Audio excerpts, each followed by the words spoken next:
বন্ধু, আবু বকরের সম্পত্তি বিলি করতে করতে করতে করতে করতে করতে একেবারে দুস্থ হয়ে গেল।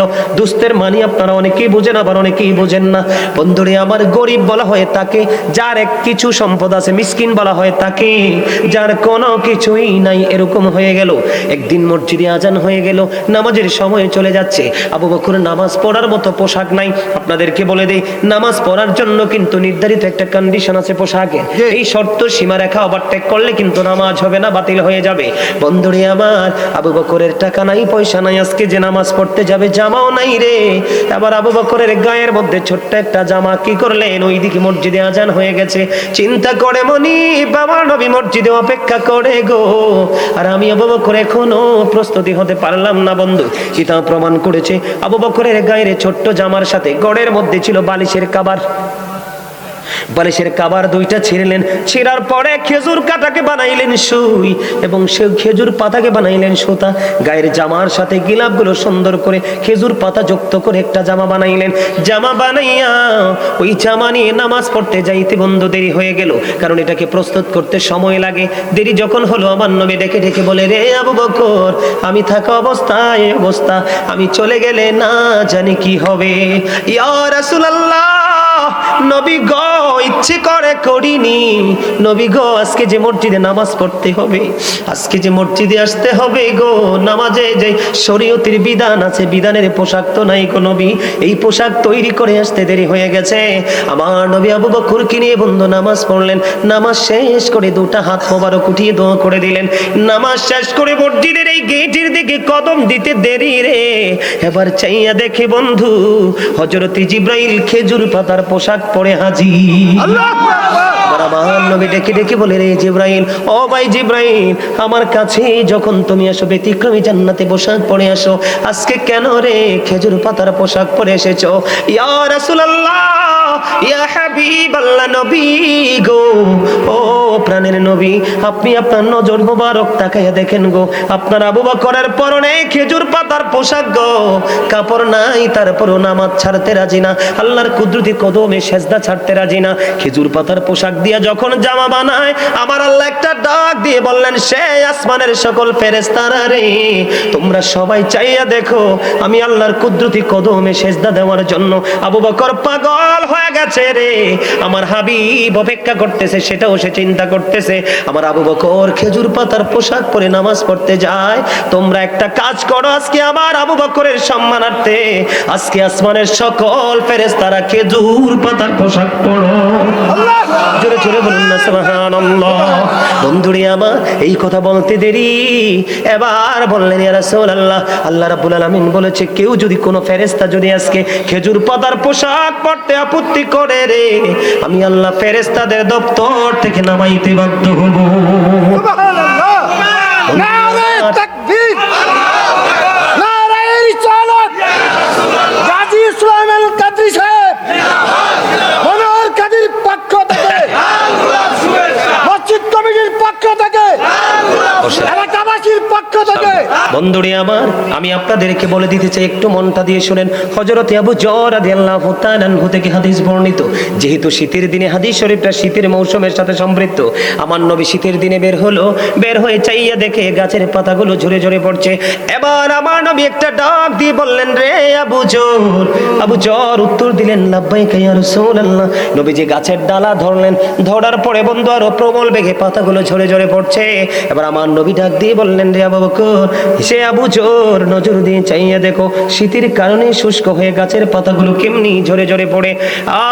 আবু যর, আমার উম্মত গুলো যদি রে আবু যর আল্লাহর কুদরতি কদমে নামাজের মাধ্যমে সেজদা দেয়, আবার ওই শীতের দিনের গাছের পাতার মতো তার আমল থেকে সবগুলো গুনাহ ঝরে যাবে। আল্লাহু আকবার। সাহাবায়ে কেরাম যারা তাদের আশারায়ে মুবাশশারা, যাদের জান্নাতের সুসংবাদ প্রাপ্ত, তারপরেও তাদের মধ্যে ছিল আল্লাহ রাসূলের প্রতি এমন প্রেম। আমাদের কেমন প্রেম করতে হবে বন্ধু? মুরব্বীদের জান্নাতে লিডার হবে হযরতে আবু বকর। এবার আমার মা বোনেরা চিন্তা করতে পারে রে, যে হুজুর বুড়ো মানুষের কথাও বললো, ও যুবকদের কথাও বললো, কিন্তু আমরা যারা মহিলা তাদেরকে কোনো পয়সা নাই।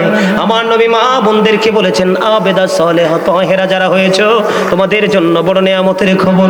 আমি আমার এই মা, আমি আমার বোনদেরকে ডেকে ডেকে বলবো গো, পর্দার অন্তরাল থেকে তোমরা হৃদয় খুলে শোনো। আমার নবী বলেছেন ফাতেমাতু সাইয়্যিদাতু নিসাই আহলিল জান্নাহ। আমার নবী বলেছেন mother Fatema is the leader of females in জান্নাহ। মা খাতুনে জান্নাত ফাতেমা, তিনি বলে দিয়েছেন, আমার নবী বলেছেন মা খাতুনে জান্নাত ফাতেমা সকল মুমিনাদের জান্নাতে সরদারিনী লিডারিনী। সুবহানাল্লাহ। আমাদের টেনশন আছে না নাই? আছে। টেনশন করার দরকার নাই, শুধু রাস্তা মতো আমরা হাঁটবো আর গোলামি করবো, এতেই এনাফ। ঠিক না? জি। বন্ধুরে আবার আমার দিকে তাকান, আমি আপনাদেরকে বলি আজকের এই মাহফিল হলো এটা একটা জলসা। নামাজে যখন দাঁড়াই এটা একটা জলসা, হজে যখন যাই সেটা হলো আল্লাহর জিকিরের জুলুস। যে আমল একই জায়গায় দাঁড়িয়ে এবং বসে সম্পন্ন করা হয় এটাকে বলা হয় জলসা। যেমন নামাজ আল্লাহর জিকিরের জলসা, আর যেই আমলটা বিভিন্ন জায়গা পরিদর্শন করে শেষ করা হয় এটাকে বলা হয় আল্লাহর জিকিরের জুলুস। যেমন হজ, বলে হুজুর এখানে আবার নিয়ে আসলেন কেন? এখানে নিয়ে আসার কারণ হলো আমি আপনাদেরকে বলে আমার মূল আলোচনায় যাইনি। আমি আজকে যে আলোচনাগুলো করব ছোট্ট ছোট্ট করে, এর মধ্যে প্রথম আমি যখন দরুদ পড়েছি আপনারা অনেকেই দরুদ পড়েননি। আজকে কোন দিন গেল? শুক্রবার। আজকে শুক্রবার, জুমার দিন, সাইয়্যিদুল আইয়াম, শ্রেষ্ঠ দিন, যেটা ঈদের দিন, ঈদুল ফিতর, ঈদুল আজহার দিনের চেয়ে বন্ধু দামি। আপনার আমার প্রাণের নবী অত্যন্ত চমৎকার ভাবে বলে দিয়েছেন, কেউ যদি মদিনার নবীর সাথে প্রেমের ডুরি লাগাইয়া প্রত্যেকটা জুমার দিনে মাত্র 80 বার দরুদ পড়তে পারে, তার 80 বছরের সগীরা গুনাহ আমার আল্লাহ মাফ করে দেয়। সুবহানাল্লাহ। জোরে জোরে বলুন না সুবহানাল্লাহ। সুবহানাল্লাহ। যেই ব্যক্তি জুমার দিনে সবার আগে মসজিদে প্রবেশ করবে, এটা বুড়া হোক বা জওয়ান হোক, বন্ধুরে আমার, এবং সবার পরে মসজিদ থেকে বের হবে, আল্লাহ রাসূল জানিয়ে দিয়েছেন মসজিদ থেকে বের হয়ে তার বাড়ি যাইতে যতগুলো কদম লাগবে, আমরা বলি বাংলাদেশে আঞ্চলিক বা কাইক, কতগুলো কদম বা কাইক লাগবে, আল্লাহর হাবিব জানিয়ে দিয়েছেন যিনি সবার আগে মসজিদে আসবে এবং সবার পরে মসজিদ থেকে বের হবে, প্রত্যেকটা কাইকের বিনিময় তার আমলনামায় 1 বছরের নফল ইবাদতের সওয়াব দেওয়া হবে। আজকে আমরা আসি তো খুতবা দেওয়ার সময়, কিন্তু আপনারা জানেন না, আজকে আপনাদেরকে বলে যাই, খুতবা দেওয়ার সময় যারা মসজিদে অবস্থান করেন তাদের কপাল অত্যন্তই পোড়া কপাল। বলে হুজুর কেন? ফেরেশতারা কিন্তু মসজিদের দুপাশে দাঁড়িয়ে দাঁড়িয়ে আপনাদের লিস্ট করে, কিন্তু যারা খুতবা দেওয়ার সময় মসজিদে প্রবেশ করবেন ফেরেশতাদের স্পেশাল ডায়েরিতে তার নাম উঠবে না। ইমাম সাহেব যখন মিম্বরে খুতবা দেওয়ার জন্য দাঁড়িয়ে যাবে, ওই ফেরেশতারা তাদের নোটবুকটাকে ফেরেশতারা তাদের নোটবুকটাকে ক্লোজ করে তারা খুতবা শুনতে দাঁড়িয়ে যায় জোরে জোরে আল্লাহু আকবার। তাহলে যারা আগে যায় তারা বুদ্ধিমান না, যারা পরে যায় তারা? যারা আগে যায় প্রথম কাতারে বসবেন, উট কুরবানির সওয়াব বাকিগুলো ইমাম সাহেব বলে দিবে একদিন। বন্ধুরে আমার, এবার আসেন হযরত আনাস রাদিয়াল্লাহু তাআলা আনহু থেকে হাদিস খানা বর্ণিত, হাদিস খানা এসেছে দাইলামি শরীফের মধ্যে। আমার নবী, আপনার নবী সরকারে মদিনা, তিনি বলে দিয়েছেন, কেউ যদি নারী হোক পুরুষ হোক, কেউ যদি প্রতিদিন নবীকে ভালোবাসিয়া, প্রতিদিন নবীকে ভালোবেসে মাত্র 1000 বার যদি দরুদ পড়তে পারে, তাহলে সে জান্নাত না দেখা পর্যন্ত তার মরণ হবে না। তাহলে আমি দরুদ যখন পড়েছি আপনারা যথেষ্ট দুর্বলতার প্রমাণ করেছেন। ফুলচেরাতের পোলটা হবে 30,000 বছরের রাস্তা, কত হাজার? চুলের চাইতে চিকন হবে, হীরার চাইতে দার হবে, উপর দিক দিয়ে আগুন জ্বলন্ত, নিচের দিক দিয়ে আগুন উদিত। বন্ধুরে আমার, ওই ফুলচেরাতের পোল এত ভয়ঙ্কর, জিব্রাইল দেখে দেখে বলে দিয়েছেন, রে নবীর পাগল উম্মত সবাই শোনো গো, তোমরা দুনিয়ায় থেকে যদি ফরজ ওয়াজিবের পাশে পাশে প্রাণ ভরে অল টাইম নবীর দরুদ পড়তে পারো রে, আমি জিব্রাইল কথা দিলাম, আমি জিব্রাইল তোমাদেরকে ফুলচেরাতের পোলটা পার করে দেব। সুবহানাল্লাহ। মৃত্যুর কষ্ট বড় কষ্ট, মৃত্যুর যন্ত্রণা বড় যন্ত্রণা।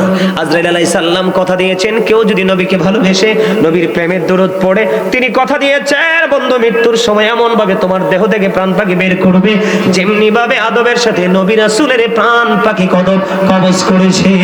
সুবহানাল্লাহ। দরুদের দরকার আছে না নাই? আছে। আর জোরে আছে। বেশি বেশি করে দরুদ পড়বেন, দুনিয়ার অভাব চলে যাবে পরকালের জন্য। এর মধ্যে সবচেয়ে বড় মজার খবর হলো প্রত্যেকদিন রাতে ঘুমানোর সময় মাত্র 3 বার দরুদ পড়বেন। কয়বার? 3 বার। কথা বলেন না। 3 বার। কয়বার? 3 বার। বন্ধুরে আমার, ঘুমানোর সময় নামাজের মতো ওযু করে ঘুমাবেন, শুইবেন ডান কাত হয়ে শুবেন। কোন কাত? ডান কাত। ডান দিকে কাত হয়ে শুবেন। শোয়ার পর একটা দোয়া পড়তে হয়, জানেননি? আল্লাহুম্মা বিসমিকা আমুতু ওয়া আহইয়া, ঠিক কিনা বলেন? এটা